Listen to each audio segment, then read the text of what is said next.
இவரு ஓம் பேச்ச கேட்டு நடக்கணும்ன்ற அவசியம் எனக்கு கிடையாது. ஐயா சாமி, நீங்க என் பேச்ச கேட்க வேண்டாம், எனக்கு அடங்கி நடக்க வேண்டாம். நான் எங்க அம்மா வீட்டுக்கு போய்க்கிறேன், என் வழியை பார்க்கிறேன். போடி, என்ன பயமுறுத்திக்கிட்டு இருக்கியா இல்ல மிரட்டிக்கிட்டு இருக்கியான்னு கேக்குறேன்.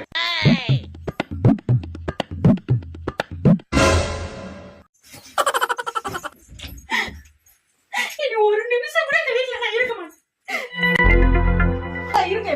பேங்க குடுமா கொண்டாங்க. குடுமா முதல்ல கொண்டாங்க. விட மாட்டேன், தர மாட்டேன்.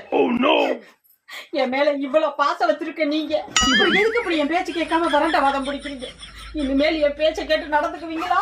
அப்படித்தாண்டி பேசுவேன், அப்படித்தான் பேசுவேன். ஒழுங்கு மரியாதை உங்க அம்மா வீட்டுக்கு போறேன்னு நீல ஓடி ஓடின்னு சொல்லிட்டு ஒழுங்கா போயிரு சொல்லிட்டேன். அந்நிய மாதிரி மாத்தி மாத்தி பேசிக்கிட்டு இருக்கிறேன். நான் போறேன்.